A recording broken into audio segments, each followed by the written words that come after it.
মানুষকে ধোঁকা, আর আমরাও ধোঁকার মধ্যে পড়ে গেছি, এদের পিছনে হই হই করে বেড়াচ্ছি। তো যত রাজত্ব আছে সকল রাজত্ব আল্লাহ তাআলার এক হুকুমে ধ্বংস হয়ে যাবে, নয় কি বলেন? তাহলে প্রকৃত রাজাকে মালিকাল মুলক, প্রকৃত মালিককে মালিকাল, তিনি যাকে চান এই রাজত্ব দেন। মুলক তো দিল মুলক মান ইয়াশা, সেটা অনেক ভাবে হয়। অনেক সময় দুষ্টদেরকেও আল্লাহ তাআলা বসান দুষ্ট বান্দাদেরকে সাইজ করার জন্য। আপনারা কি মনে করছেন আমরা জনগণ তো ভালো? আমরা যেমন আল্লাহ তাআলা ঘাড়ে তেমন চাপিয়ে দিয়েছেন। আপনি আমি ভালো হই, দেখবেন সব ভালো হয়ে যাবে ইনশাআল্লাহ। রাগ করলেন? আপনি আমি হয়তো বলছি না আমরা তো ভালো, কোথায় ভালো হলে? নামাজ ঠিকই পড়ছেন, আবার আরেকজনের বোনের জমি দখল করে রেখে দিয়েছেন, ভালো হয়েছে। হজে ঠিকই যাচ্ছেন, আবার আরেকজনের সাথে গন্ডগোল পাকাচ্ছেন, তো ভালো হলেন কোথায়? ইসলামের কথা মুখে বললেও নিজের মধ্যে ইসলাম নেই। ইসলাম মুখে বলছি, মুসলমানদের মধ্যে দলাদলি করে ঝগড়া ফাসাদ সৃষ্টি করছি। ইসলাম কটা?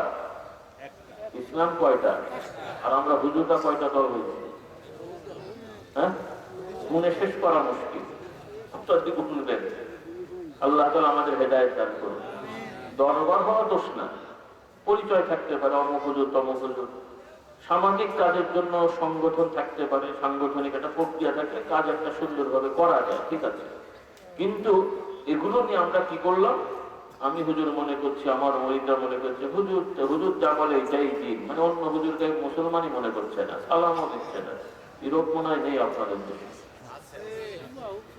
দল সংগঠন করতে করতে এক সংগঠন, এক দলের লোক যারা ধর্মের নামে করে, আর যারা অন্য নামে তাদের তো গন্ডগোল আছে। আর কি বলবো, আমরা যারা হুজুর পীর সাহেব ইসলামের কথা বলছি, আমাদের মধ্যে শত বিভক্তি, কোনো মুখের লাগাম নেই।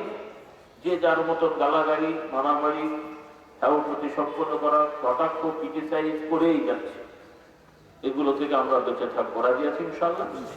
অন্তত এতটুকু কথা মানেন, যে যেই দলই করছেন সেটা আপনাদের সামাজিক ব্যাপার, কিন্তু আমাদেরকে মনে রাখতে হবে সবাইকে একটা দল হতে হবে, যে আমরা সবাই মুসলমান। মুসলমান যেমন একটা পরিচয় দিচ্ছি, আল্লাহর দল একটা পরিচয়, আমাদের সবার পরিচয় হবে আমরা আল্লাহর দল।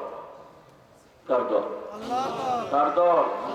আমাদের সবাইকে মিলেমিশে আল্লাহর রশি কোরআনকে ধরতে হবে, মুহাম্মদ রাসূলুল্লাহর আদর্শকে ধরতে হবে, রাজি আছি ইনশাআল্লাহ। আল্লাহ তাআলা আমাদেরকে তৌফিক দেন, বলুন আল্লাহুম্মা আমিন। তাহলে ইজ্জত কে দান করে? আল্লাহ। ইজ্জত ছিনিয়ে কে দেন? আল্লাহ। আল্লাহ তাআলার হাতে সব কল্যাণ আছে, বিয়াদিকাল খায়র, আল্লাহ আপনার কাছে কল্যাণ আছে। কাজে এই তাওয়াক্কুল, বিশ্বাস যার থাকবে, সে ব্যবসা করলে ধোঁকা দেবে না, চাকরি করলে ফাঁকি দেবে না, সমাজে দায়িত্বশীল হলে জুলুম অবিচার করবে না। কেন জুলুম করবে? যে লোকটা বিচার করে, ন্যায় বিচার করতেও যার তেমন কষ্ট, অন্যায় রায় দিতেও বরং বেশি কষ্ট। অন্যায় রায় দিতে কি কষ্টটা কিন্তু বেশি, কারণ সে জানে এটা অন্যায় করছে, একটা টেনশন থাকে, আজও কালো কোমর ফাঁকা হবে। কিন্তু হক কথা বলতে কোনো টেনশন নেই, সত্য সত্যই বলে আলহামদুলিল্লাহ। কিন্তু শয়তান তাকে লোক লালসায়, দুনিয়ার স্বার্থে বিচারের নামে অবিচার করায়। হ্যাঁ, এজন্য আমাদের ব্যাপকভাবে কোরআনের চর্চা করবো, রাজি আছি বলি ইনশাআল্লাহ। আলহামদুলিল্লাহ, যারা এখানে বসছেন মোটামুটি ভুল ভ্রান্তি যাই হোক মসজিদে যান, নিয়মিত না গেলেও অন্তত জমা তো যাওয়া হয় নাকি? আলহামদুলিল্লাহ, ইনশাআল্লাহ জুমায়ও যাবেন, 5 ওয়াক্তও যাবেন। আমার সকল ভাইরা জামাতে নামাজ পড়ার চেষ্টা করেন, আর জুমার দিন একটু আগে আগে যাওয়ার চেষ্টা করেন। আল্লাহ তাআলা তৌফিক দান করুন। জুমার নামাজ তো ফরজ গেলেই আদায় হবে, ঠিক আছে, তবে একটু সময়টা বেশি দিলে। রাসূলুল্লাহ সাল্লাল্লাহু আলাইহি ওয়াসাল্লামের হাদিস, সহিহ বর্ণনা, জুমার দিনে যে বাড়ি থেকে হেঁটে যায়, প্রতিটা কদমে কদমে আল্লাহ তাআলা তার সারা বছরের, কোনো কোনো রিওয়ায়াতে 100 বছরের আল্লাহ তাআলা সওয়াব দান করেন। সুবহানাল্লাহ। এর সাথে আছে জুমার দিনে যারা দীর্ঘ সময় মসজিদে বসে থাকে, জুমার আগে আগে, নামাজের 1 ঘন্টা বাকি, 1.5 ঘন্টা বাকি, একটু আগে আগে মসজিদে গেছে, যারা জুমার দিন একটু আগে আগে মসজিদে যেয়ে মসজিদে বসে থেকে জিকির আজকার করে বা নামাজের জন্য অপেক্ষা করে, এরপরে জুমা পড়লো, এই দীর্ঘ সময় মসজিদে থাকার কারণে যারা প্রথম সময় যাবে, সহিহ বর্ণনা রাসূলুল্লাহ সাল্লাল্লাহু আলাইহি ওয়াসাল্লাম জানাচ্ছেন তার নামায় আমলে একটা উট কোরবানি দেওয়ার মতন সব আল্লাহ তাআলা দান করবেন, বা উট সদকা করার মতন সব হবে। এরপরে যারা যাবে, অর্থাৎ একজন 2 ঘন্টা ধরে আছে, একজন 1.5 ঘন্টা ধরে আছে, একজন 1 ঘন্টা, আর একজন 8 ঘন্টা 20 মিনিট, তাহলে তুলনামূলক সব কম। রাসূলুল্লাহ সাল্লাল্লাহু আলাইহি ওয়াসাল্লাম উদাহরণ দিয়েছেন, পরে যে যাবে একটা ছাগল সদকা করা, তারপর একটা মুরগি সদকা করা, অর্থাৎ পরিমাণটা কমে যাবে। নামাজ আদায় করলে তো ফরজ আদায় হবে, কিন্তু বাড়তি সওয়াবগুলো সে পেতে পারলো না। এই জন্য আমাদের সুযোগ আছে। বাংলাদেশের একটা বড় সুযোগ হলো জুমার দিনে সরকারিভাবে ছুটি আছে। গ্রামগঞ্জে তো এমনিও সকালবেলা অনেক ব্যস্ততা কম। এই জন্য আমার ভাইরা এই সময়টা আমরা কাজে লাগানোর চেষ্টা করি, নিয়ত করে ফেলি আজকে থেকে ইনশাআল্লাহ। আল্লাহ তাআলা তৌফিক দেন। মহিলারাও তাদের লাগবে না, লাগবে না, মহিলারাও হয়তো আমাদের সামাজিক পরিবেশে সেইভাবে সুযোগ সুবিধা হয়নি মসজিদে যাওয়ার মতন সব জায়গায়। আল্লাহ তাআলা দয়া করে যদি কোনো সময় করে দেন, সেখানে মহিলারাও জুমার আলোচনা খুতবা শুনতে পারলেন। তবে এখন যেটা সুযোগ আছে, অন্তত গ্রামগঞ্জে একটা বুদ্ধি করা যেতে পারে, যদি কোনো অসুবিধা না হয়, যেখানে সম্ভব জুমার আলোচনাটা বাইরের মাইকে দিলে আশপাশের অন্তত কিছু জায়গা মহিলারা শুনতে পেল, যদি সম্ভব হয়। আর এছাড়াও মা বোনরাও নিয়মিত একটু ব্যক্তিগতভাবে চর্চা করবে নিজেরা, যারা মাশাআল্লাহ আগের তুলনায় এখন পড়াশোনার হার বেড়েছে। মহিলারাও, আপনারা পুরুষরা প্রথমত তাদের একটু সুযোগ বের করে দেবেন, তাদেরকে একটু সময় দেবেন। রান্না বাড়া, ঘর গোছানো, অন্যান্য কাজ এগুলো মহিলারা করবেন স্বাভাবিক। তবে আপনারা একটু নিজেরা রুটিন করে তাদের সময় দেবেন। এই সময়টুকু তুমি একটু ইবাদত বন্দেগী করো, একটু কোরআন হাদিস চর্চা করো। কি দেয়া যায় না ভাই? ইনশাআল্লাহ আল্লাহ তাআলা তৌফিক দান করুন। আপনি যদি আপনার স্ত্রীকে, পরিবারকে একটু সময় বের করে দেন, 1-1.5 ঘন্টা সংসারের এই কাজ বাদ দিয়ে এগুলো একটু করো, ওগুলো পরে করো, একটু রিল্যাক্স, একটু সহজ করে দেন, তাহলে আপনিও সব পাবেন ইনশাআল্লাহ। এটা বলছে এই জন্যে যে আমরা জুমার দিনে এক সময়ে আরো কিছু ইবাদত করতে পারি।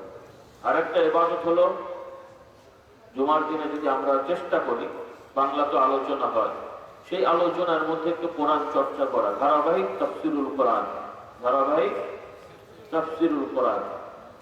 কোরআন শরীফ এমনি তেলাওয়াত করা সওয়াবের কাজ। শুদ্ধ করে তেলাওয়াতের চেষ্টা করেন, শুদ্ধ যতদিন হয়নি শুদ্ধ করার চেষ্টা করে তেলাওয়াত করেন, তাতেও ইনশাআল্লাহ সব বেড়ে যাবে। বলুন সুবহানাল্লাহ।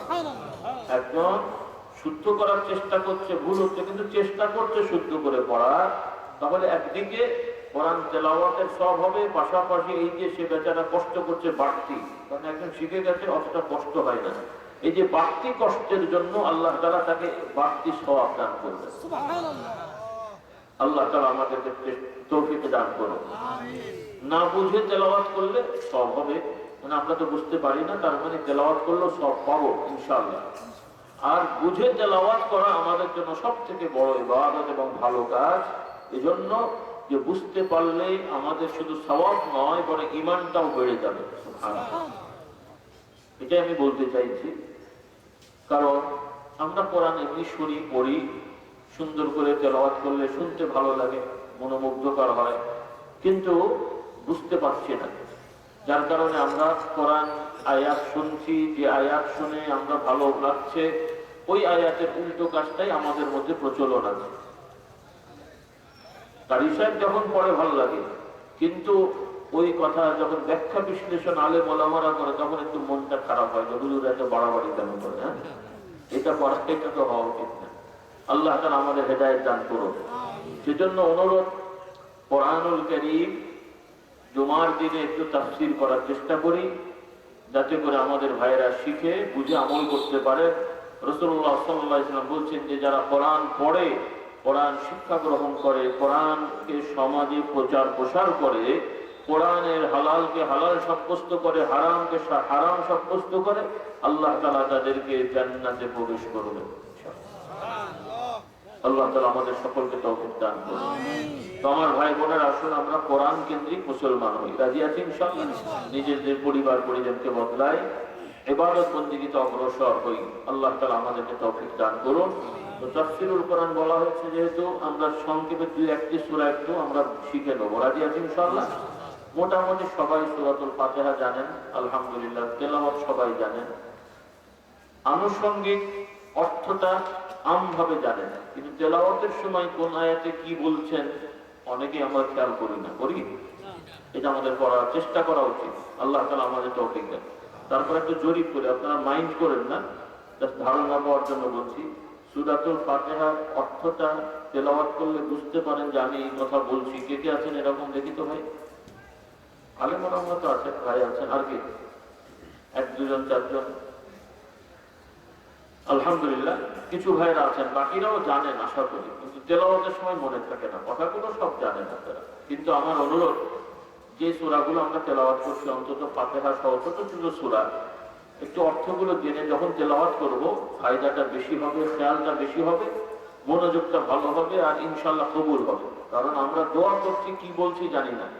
সূরা ফাতিহায় কিন্তু দোয়া আছে, আল্লাহ শুকরিয়া আদায় করা আছে, ঈমান আকীদার কথা আছে। এজন্য সূরাতুল ফাতিহাকে রাসূলুল্লাহ সাল্লাল্লাহু আলাইহি ওয়াসাল্লাম বেশ কয়েকটি নাম দিয়েছেন এর বৈশিষ্ট্য অনুযায়ী। রাসূলুল্লাহ সাল্লাল্লাহু আলাইহি ওয়াসাল্লাম সূরাতুল, একটা হলো ফাতিহা, তো সবাই আমরা জানি এটা সূরাত, এই সূরার নাম আল ফাতিহা, কারণ হলো কোরআনুল কারীম এই সূরার দ্বারা শুরু করা হয়েছে, শুরু। আর ফাতিহা মানে যার দ্বারা শুরু করা হয়, যেটার দ্বারা শুরু করা হয় ফাতিহা। তাহলে সূরাতুল ফাতিহা মানে শুরু করা হয়েছে যেটা। এরপরে আরেকটি নাম আছে সূরাতুল ফাতিহা, উম্মুল কোরআন, যে কোরআনের এটি অনুবাদ করলে হয় কোরআনের মা, মানে হলো কোরআনের সারাংশ, মৌলিক বিষয়। পুরো কোরআনুল কারীমে যা যা আছে, আপনারা যদি নিয়মিত কোরআনের তাফসীর অনুবাদ শোনেন, এভাবে যদি ৫-৭ বছর মসজিদ কেন্দ্রিক আলোচনা হয়, এখন যাদের 18-20 বছর বয়স, আপনাদের যখন 26-27-28 বছর হবে ইনশাআল্লাহ, এরপরে যখন আপনার 35-33 বছর হবে, দেখা যাবে যে 2-3 বার পুরো কোরআন শুনে শুনে মসজিদ কেন্দ্রিক আপনার মাথায় চলে এসেছে। সুবহানাল্লাহ। অনেক কথাই তো আমরা শুনে শুনে মুখস্থ করেছি, না জানি, হুজুররা বলে আমরা জেনে গেছি, কিন্তু হয়তো সেভাবে আমরা পড়তে পারিনি বা ওইভাবে হয়তো রেফারেন্স দিতে পারিনি, কিন্তু কাজগুলো জানি যে এই কথাগুলো কোরআন হাদিসের কথা আছে না নাই। তাহলে ওইভাবে যখন পুরো কোরআন যখন শিখবেন, দেখবেন সূরা ফাতিহার ভেতরে সব কোরআনের সর্বকিছুর মূল বীজটা ওর মধ্যে দেওয়া আছে। সুবহানাল্লাহ। কারণ এখানে ঈমান আকীদা, কোরআনে কি কি আছে? ঈমান আকীদার কথা, বিশ্বাস, আখিরাত, পরকাল, আল্লাহ তাআলার প্রশংসা, পাশাপাশি আল্লাহ তাআলার প্রতি ভরসা, তাওয়াক্কুল, এর সাথে এই বিষয়গুলো আল্লাহ তাআলার এই জগৎ পরিচালনা করেন, এই সব বিষয়গুলো এর মধ্যে দেওয়া আছে। বলুন সুবহানাল্লাহ।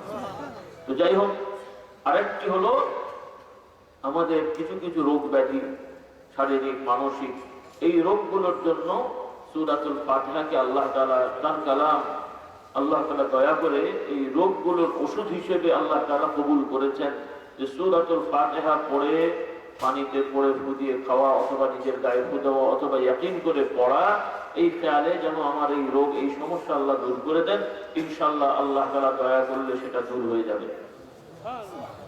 এই জন্য এটাকে বলা হয় সূরাতুশ শিফা, নিরাময়ক।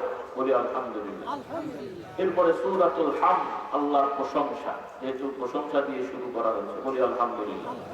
এগুলো হচ্ছে সংক্ষেপে আমি বললাম বৈশিষ্ট্য। এখন সংক্ষেপে একটু অনুবাদটা শিখে নেন, খেয়াল করেন, মনে থাকবেন আমিও জানি, কিন্তু পড়ার সময় অর্থগুলো খেয়াল করেন। আমরা পড়ছি আলহামদুলিল্লাহি রাব্বিল আলামিন, মানে কি? সকল প্রশংসা আল্লাহর। আল্লাহ তাআলার গুণ কি?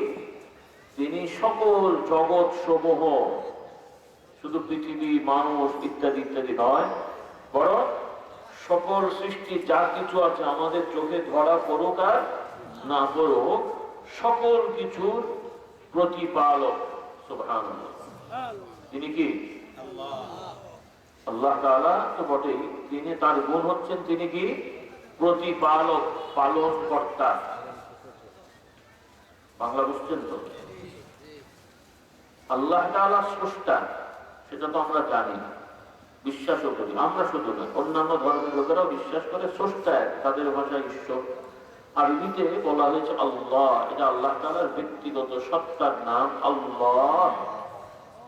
এর মানেই হলো স্রষ্টা না, স্রষ্টা তার গুণ, কিন্তু আল্লাহ মানে হলো যে সত্তার কাছে সর্ব ব্যাপারে আকুতি মিনতি বিনতি প্রকাশ করতে হয়, যখনই যে সমস্যা হয়, যে সত্তার কাছে চাওয়া হয় তিনি হচ্ছেন ইলাহ, আর আল্লাহ তাআলাই তিনি একক এই ক্ষমতার অধিকারী। এই ক্ষমতা অন্য কারো নাই, অন্য কারো হতে পারে না। এই হলো আল্লাহ, এই নামটার মধ্যেই সবকিছু আছে। বলি আলহামদুলিল্লাহ।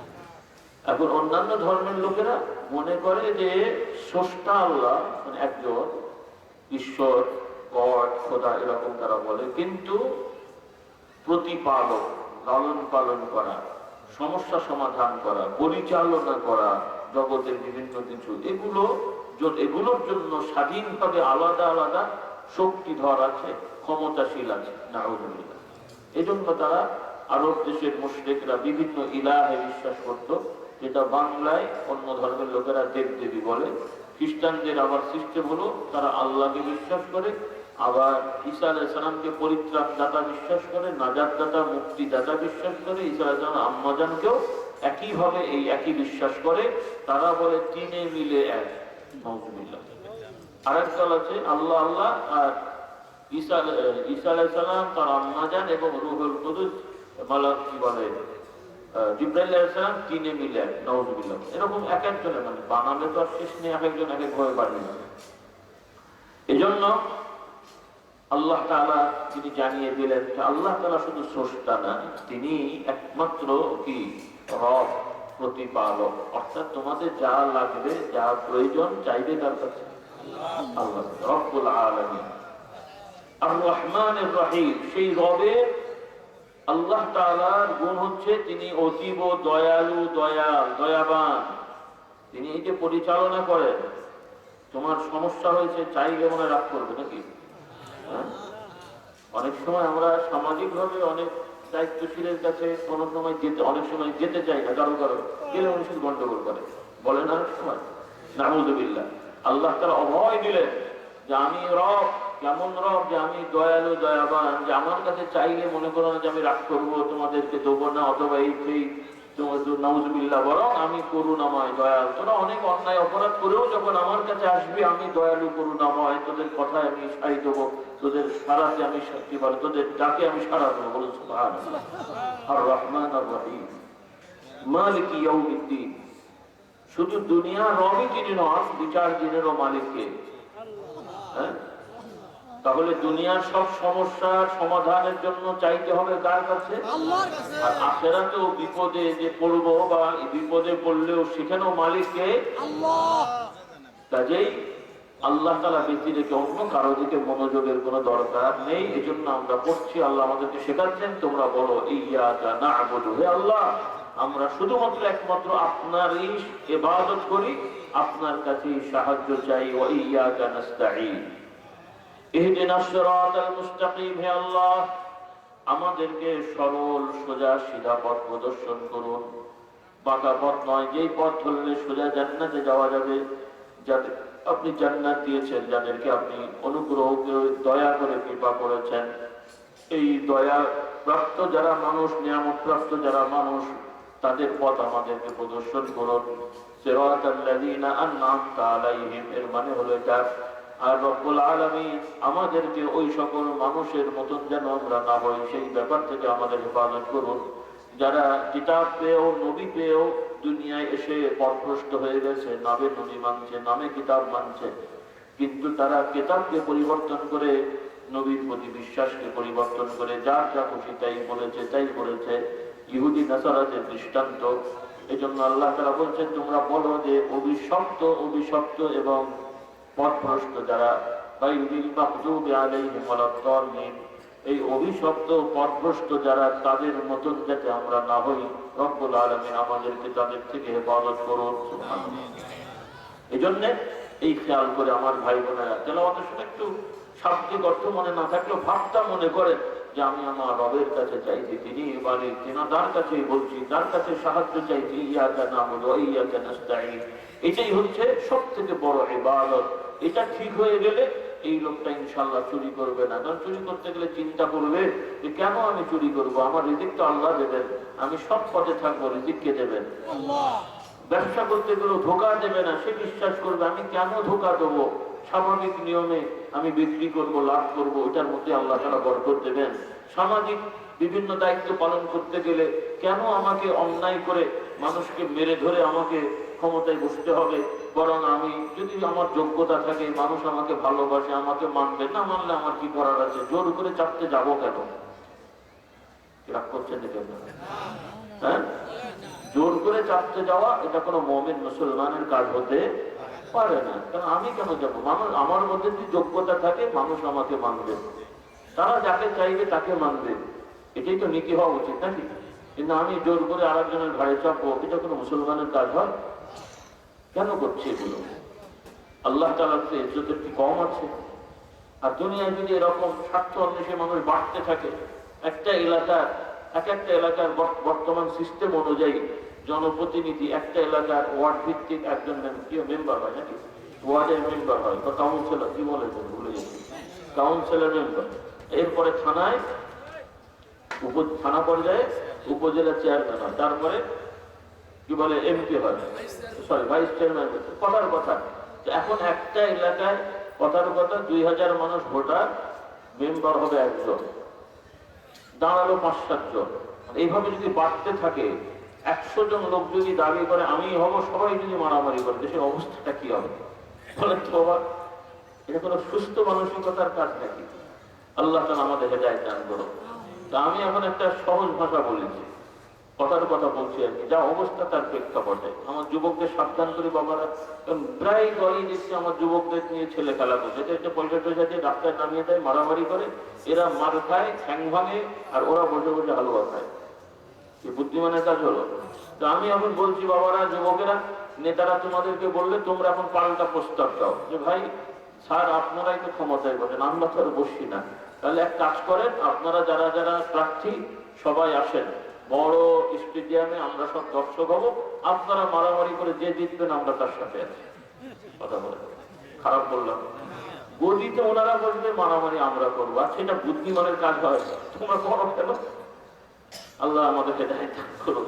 মানুষগুলো বোকা ছাড়ো, ওদের কথায় নাচছে।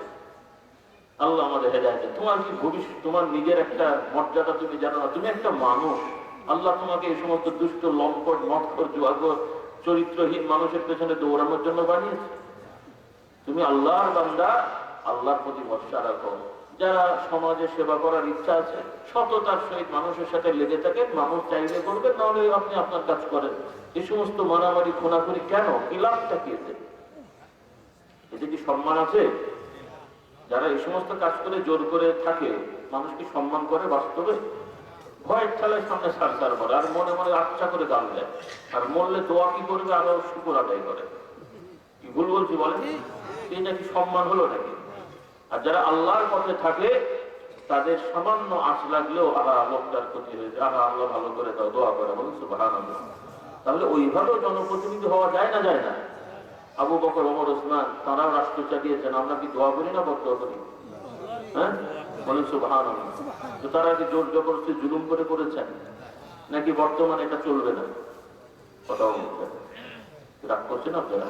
আমি তো দোলের কথা বলছি না, আমি তার আপনার এখানে দাঁড়াতে আসিনি, আমি শুয়ে আছি, আবার কি দাঁড়াবো? আমি আপনাদের বলছি, একটু নিজের বিবেককে সুস্থ করেন।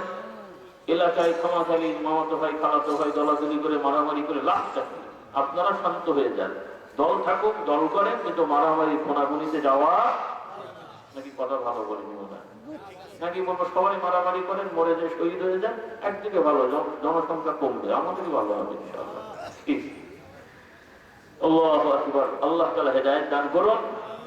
কাজেই যাদের আল্লাহর প্রতি ভরসা, এই ইয়াকিনটা চলে আসলে, লোভ লালসা তো সবাই আছে, আমাদের কি লোভ লালসা নেই? আলহামদুলিল্লাহ, আমরা কি মারামারি করতে যাচ্ছি?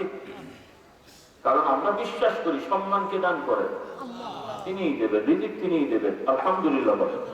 এই বিশ্বাসটা করেন, যে যেই দলের করেন, আমাদের কারোর সাথে ঝগড়াও নেই, কারো দালালিও নেই, অন্তত আল্লাহকে মেনে চলেন, আল্লাহর বান্দা হন, সব সমাধান হয়ে যাবে ইনশাআল্লাহ। মেনে নেন, আল্লাহ তাআলা আমাদের কবুল করবেন, আল্লাহুম্মা আমিন। তাহলে সূরাতুল ফাতিহা খেয়াল করে পড়ব, রাজি আছি? আর দুটো সূরা সংক্ষেপে বলে দিই, এই দুটা আপনারা খেয়াল, মা বোনেরা, জেন ভূত হাবি জাবি অনেক পেরেশানি থাকে, আর আপনাদেরকে নিয়ে কিছু দুষ্টরা ভণ্ডামি করে, পেয়ে বসে আপনাদেরকে। রাগ করছেন মনে হয়, তার বেশি সময় হয়ে যাচ্ছে, আর বাকিটা হুজুররা বলে দেবে ইনশাআল্লাহ। আমার অনুরোধ থাকবে সূরা ফালাক আর নাসের তাফসীরটা আপনারা করে দিন সংক্ষেপে, যদি হয়নি মনে হয়েছে কি 3 দিনে সূরা না, আমি বলছি সূরা ফালাক নাস, সূরা ইখলাস ফালাক নাস, এই 3টা সূরা, বাকি যতটুকু সময় আছে আপনারা করে দিলে অন্তত এই বছরে এই 4টে সূরা তো শিখে যাওয়া হলো। কি বলে 4টে সূরা হয়ে গেল, আর বেশিরভাগ এই সূরাতেই পড়েন আপনারা নামাজ, কয়টা বেশি সামনে। তো তেলাওয়াতের সময় এগুলো পড়বেন আল্লাহ তাআলা। যাই হোক, সংক্ষেপ আর অত বিস্তারিত বলছি না। সূরা ইখলাসের সারমর্ম হলো আল্লাহ তাআলা একক অদ্বিতীয়, আল্লাহ তাআলা কারো বংশধর নন, তিনি কাউকে জন্ম দেন না, তিনিও কারো থেকে জন্ম নেন না, তিনি কারো মুখাপেক্ষী নন, এবং তিনি সদা সর্বদা তিনি এককভাবে যথেষ্ট, এবং তার সমকক্ষ সমতুল্য কেউ নেই। ইখলাস হয়ে গেল। ফালাক নাস হলো আল্লাহ তাআলার কাছে সাহায্য চাইছি, আউযু বিরাব্বিল ফালাক, কুল আউযু, সেই সকালবেলা তিনি রব তো সবসময়, কিন্তু আল্লাহ তাআলা বিশেষভাবে বললেন, কারণ জাহিলি যুগে সকাল রাত বিভিন্ন রকমের কুধারণা ছিল, এই সময় এটা অযাত্রা কুযাত্রা হ্যান এটা করা যাবে না সেটা করা যাবে না, অনেক রকমের কুধারণা। সব সময় আমাদের বিশ্বাস হবে এরকম অযাত্রা সুযাত্রা এই সমস্ত বলে কিছু আমরা মুসলমান বিশ্বাস, সব সময় আল্লাহ তাআলা আমাদের নিরাপত্তা দেবেন, সকালবেলা সন্ধ্যাবেলা সব সময়।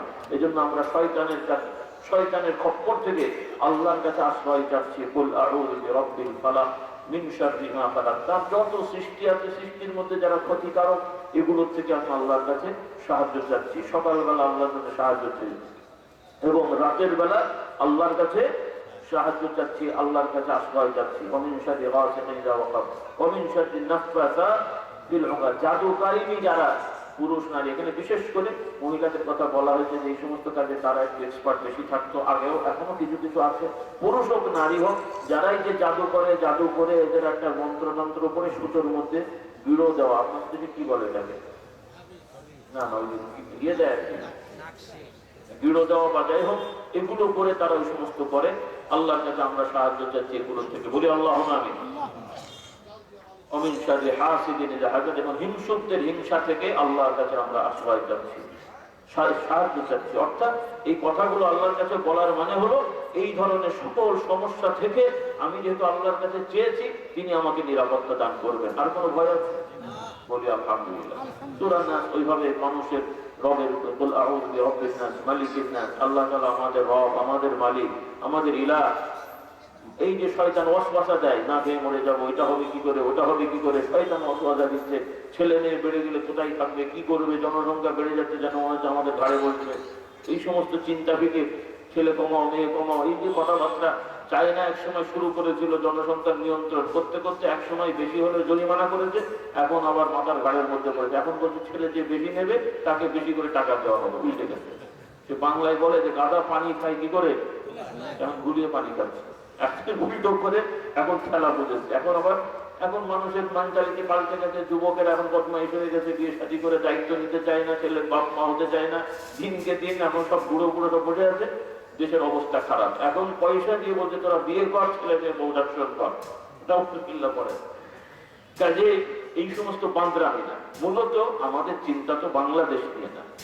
আমরা বাংলাদেশের নাগরিক, একটা ছোট রাষ্ট্র আছে, সেই দেশের নিয়ম মানবেন, কিন্তু প্রকৃত পক্ষে রাষ্ট্রের বর্তমান দায়িত্ব হবে সকল রাষ্ট্ররা পরস্পরের মধ্যে সমঝোতা করে, যার যে এলাকায় যোগ্যতা আছে, জনসংখ্যা কি যেন বলে এটাকে, রপ্তানি কি যেন বলে, জনসংখ্যা কি বলে এটাকে, মানে দেশে দেশে মানুষ পাঠানো, মানে প্রত্যেক দেশের সাথে সম্পর্ক করে প্রত্যেক মানুষের সব জায়গায় অবাধ বিচরণের ব্যবস্থা করে দেওয়া, এটাই এখন বেশি দরকার। আর যেটা বড় আকারে হবে সেটা তো হবে ইমাম মাহদীর সময়, ঈসা আলাইহিস সময়, বাবা এই সমস্ত বাংলাদেশ ভারত পাকিস্তান আর থাকবে না, টোটাল পৃথিবীটাই একটা রাষ্ট্র হয়ে যাবে, তারা পরিচালনা করবে, সকল মানুষ যার যেখানে ইচ্ছা সেখানে যাবে, যোগ্যতা অনুযায়ী তারা কাজ করবে, কোনো মানুষের অভাব অনাদর থাকবে না। বলেন সুবহানাল্লাহ। এখন কেন এগুলো হচ্ছে? আমরা নিজেরাই স্বঘোষিত ভাবে জেলখানায় বন্দী হয়ে বসে, আমি একটা রাষ্ট্র বানি যে আপনি একে ওকে যেতে দিই না, ওকে ওকে যেতে দিই না, এগুলো মানবিক বিপর্যয়ের একটা বিষয়। যাই হোক, ওগুলো অত কথা বলে রাজ্য করে কষ্ট দিই না। তাহলে আল্লাহ তাআলা আমাদের এই যে ওয়াসওয়াসা অন্তরে দেয়, শয়তান মন্ত্রণা দেয়, অপরাধের দিকে ধাবিত করে, এর থেকে কার কাছে সাহায্য চাচ্ছি? ওয়া মিন শাররি ওয়াসওয়াসিল আল্লাযী ইউওয়াসওয়িসু ফি সুদুরিন নাস মিনাল জিন্নাতি অন্যাস, শয়তান, ইবলিস, জিন এরাও আমাদের ভেতরে ঢুকে ওয়াসওয়াসা দেয়। আর কিছু লোক আছে আমাদের আশপাশে ঘুরেও বিভিন্ন রকমের ওয়াসওয়াসা দেয়, দিয়ে আমাদেরকে পথভ্রষ্ট করে। তো সর্বোপরি আল্লাহ তাআলা আমাদেরকে হেফাজত করুন, কোরআনের সাথে লেগে থাকার তৌফিক দেন। এখানে দ্বীনি মাদ্রাসা আছে, প্রতিষ্ঠান আছে, আপনারা দান করেছেন, ইনশাআল্লাহ আরো দান করবেন। রাত বেশি হয়ে গেছে, আমি আর বলছি না। যদি আপনারা ভালো মনে করেন, কেউ রুমাল নিয়ে যাবে নাকি দরকার নেই? আচ্ছা, কিছু ভাইয়েরা একটু রুমাল নিয়ে বা হাতে হাতে যাচ্ছে, আপনারা একটু যারা দিতে পারেননি এখানে উঠে এসে দিতে গেলে কষ্ট হয়ে যাবে। একটু ভাইয়েরা কাছাকাছি যাচ্ছে, আপনারা যে যতটুকু পারেন সহযোগিতা করেন। আর যারা আশপাশে আছেন চলে আসেন, খাবার দেওয়া হবে। নিয়মটা কি, প্যাকেট না বসে খাওয়া হবে? বসানো। আচ্ছা, যারা আশপাশে আছেন বসে যান, এসে বসে যান, একটু মহব্বতে দরুদ ও সালাম পড়ি। আল্লাহুম্মা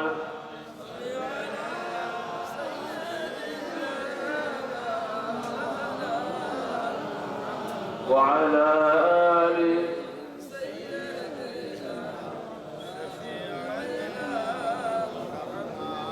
সাল্লাল্লাহু আলাইহি ওয়া সাল্লাম। এদিকে ভাই একজন উঠেন না, কে একটু উঠেন।